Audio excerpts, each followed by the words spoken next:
Welcome to Forster at 50, commemorating 50 years since the novelist's death. This exhibition explores Forster's time living in the Surrey village of Abinger, his contribution to village life, and its impact on his writing. Edward Morgan Forster was a novelist, critic and essayist. He is best remembered for his novels including Howard's End, A Room with a View and A Passage to India. During his lifetime, Forster's work was highly regarded, and he was repeatedly nominated for the Nobel Prize.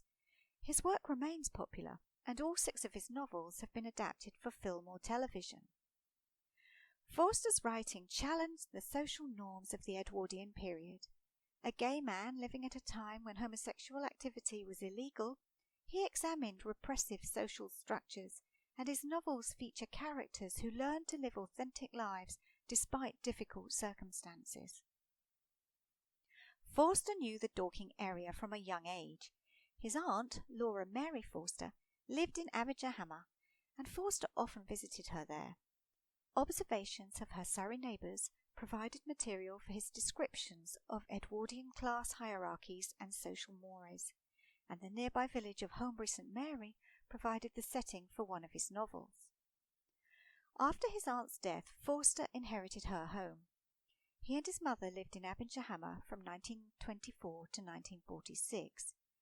The surrounding villages were home to many people that Forster considered friends. Essayist Max Beerbohm lived at Abinger, birth control pioneer Murray Stopes at Norbury Park, and political activists Fred and Emmeline Pethick-Lawrence in Peaslake. The suffragette leader and peace campaigner Emmeline Pethick-Lawrence and her husband, Labour MP Fred, lived nearby in Peaslake. Forster, who'd been a member of the Men's League for Women's Suffrage, was a frequent visitor to their home. Emmeline ran a union of the League of Nations in the village, and in 1944 he spoke there at a celebration to mark the centenary of the birth of the progressive thinker Edward Carpenter. Fred shares an interest in Indian affairs with Forster, and both were involved in PEN, the International Writers' Organisation. At the end of the Second World War, Fred, now Attlee's Secretary of State for India, arranged passage for Forster to return to the subcontinent. He also knew and collaborated with the composer Ralph Vaughan Williams. Forster played an active part in village life. His local friends influenced his political and environmental activism, and he wrote 2 pageants in response to threats to his community. To mark the 50th anniversary of Forster's death, we take the opportunity to look at the influence that Abinger had on Forster and the impact he had on the community. Abinger is a county parish, still largely covered with woodland. It is over 10 miles long, one of the longest parishes in England, but very narrow and stretches like a thin green ribbon from the ridge of the North Downs right way to the Sussex border in the south. The old rectory garden, where our pageant is held, lies, so to speak, about a third of the way down this ribbon. To your left, as you're sitting, the parish land falls away towards the valley of the Tillingbourne, then it rises on the downs. The larger and wilder part of the parish is on your right. Here the strip rises over Leith Hill and Abinger Commons, and then it falls steeply into the Weald. Forster's house in Abinger Hammer was named West Hackhurst. It had been built by the author's architect father, Edward Morgan Llewellyn Forster. The property was leasehold. The freehold was owned by the Farrer family of nearby Abinger Hall.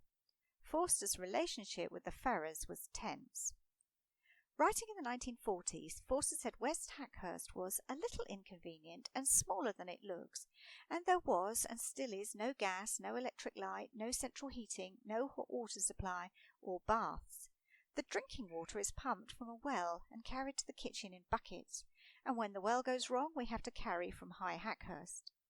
The washing water is pumped up every morning into a cistern from a tank which is filled by the rain off the roof, but it is prettier to look at than Abinger Hall. The Forsters employed 2 full-time servants at West Hackhurst, Agnes Dowland, whom he described as the last parlour-maid in England, and Henry Bone, the gardener. During the Second World War, London-based friends and relations came down to stay to escape the bombing. When the lease on West Hackhurst came to an end in 1946, Forster was forced to leave his home of more than 20 years. He was, he told Emmeline Pethick-Lawrence, very sorry to leave a neighbourhood which I have known all my life, and in it so many good friends." He was given a farewell party by the villagers, who presented him with a book signed by each of them. "The garden where I am writing slopes down to a field to a road, and along that road exactly 170 years ago passed a young officer with a rather large head. If he had turned head to the right, he would not have seen me, not the garden, but he would have seen the elms that border the garden. They were already recognizable trees. And on his left, outrunning him as it outlived him, ran a little stream called the Tillingbourne, and the gorse and the may were just over there when he passed, the dog rose coming out, the bracken rising."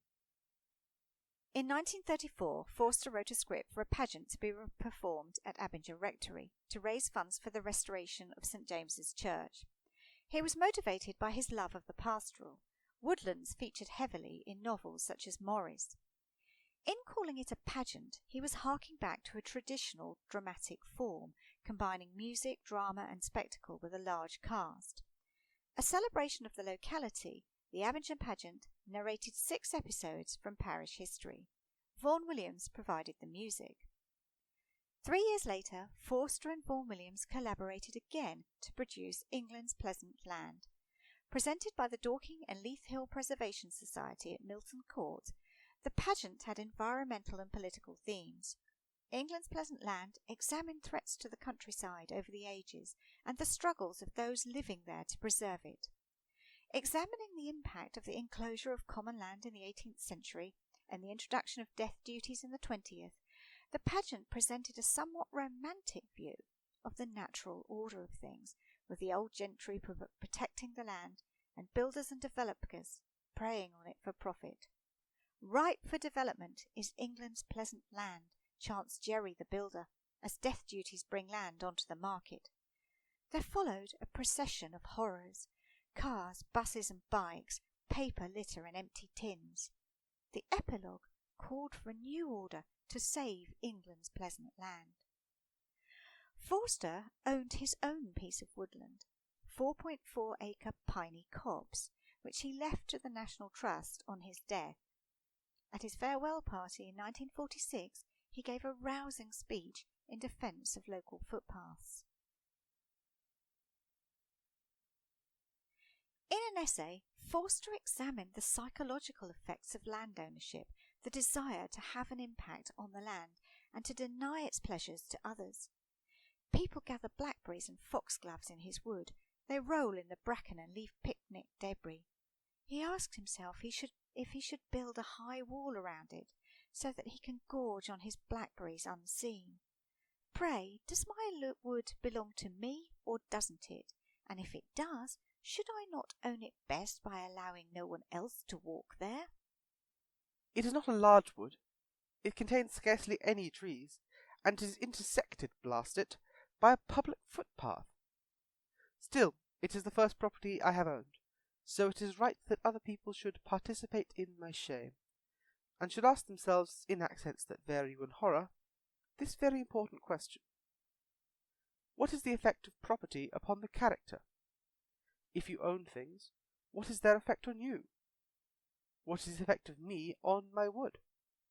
In his essay collection 2 Cheers for Democracy, Forster presented himself as a liberal who has found liberalism crumbling beneath him, a curious claim for a writer who had weathered the shifting tides of extreme ideologies throughout the 1930s and 40s.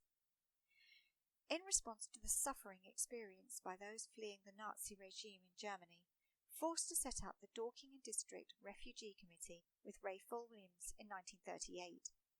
Properties across the local area were offered to accommodate refugees, including Birchett House, Fairhaven at Holmbury St Mary, Somerset Hill and Clarendon House. The formation of the committee was controversial. Throughout the late 1930s and early 1940s, many Jewish refugees, as well as socialists and members of other persecuted groups, had arrived in Britain. They were not always welcome and found it difficult to establish themselves in Britain. Forster and Vaughan Williams sought to help them find homes, schools and employment in the Dorking area. After war was declared in September 1939, German nationals faced internment as enemy aliens. The committee supported their applications to the Home Office so that they might remain at liberty, and petitioned for the release of interned Jewish musicians, thinkers and scholars. Forster's publisher friend, Victor Gollancz, took up the cause of some of those interned. Having named an earlier collection of essays Abinger Harvest, when Forster came to publish a second collection of essays, which had been written during the Second World War, he chose the title The Last of Abinger. This became the collection known as 2 Cheers for Democracy. Today, the Dorking Refugee Support Group takes its inspiration from Forster and Vaughan Williams' committee, and its members continue to support those displaced by war and depression. Published in 1908, A Room with a View is set in Italy and in the fictional English village of Summer Street. Summer Street is generally considered to have been based on Holmbury St Mary, though the name seems to take some inspiration from nearby Friday Street. What is this place? Summer Street, of course, said Lucy, and roused herself. The woods had opened to leave a space for a sloping triangular meadow. Pretty cottages lined it on 2 sides, and the upper and third side was occupied by a new stone church, expensively simple, with a charming shingled spire. Some great mansions were at hand, but they were hidden in the trees. The scene suggested a Swiss Alp rather than the shrine and centre of a leisured world, and was only marred by 2 ugly little villas. In the book, the Reverend Beebe is the vicar of St Mary's, where Forster's aunt and mother are buried. Windy Corner, the Honeychurch family home, is set on the southern slope of Holmbury Hill, and the skinny dipping scene, in a pond described as like swimming in salad, is probably based on the pond on the path to the hill.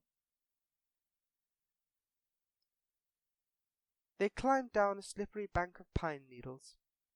There lay the pond, set in its little alp of green. Only a pond, but large enough to contain the human body, and pure enough to reflect the sky. On account of the rains, the water had flooded the surrounding grass, which showed like a beautiful emerald path, tempting the feet towards the central pool. It was ordinary water, nor was there very much of it, and, as Freddie said, it reminded one of swimming in a salad. Harry Daly was the son of a Lowestoft fisherman. His family moved to Dorking when he was a teenager. As a youth, he worked as a delivery boy for Kingham's, delivering to the villages of Abinger and Peaslake between 1916 and 1925. Daly realised he was gay from a young age, but despite the fact that homosexual acts were against the law, he joined the police force in 1925. While stationed in Hammersmith in London, Daly met the playwright J.R. Ackerley, who introduced him to many members of his London literary circle, including EM Forster.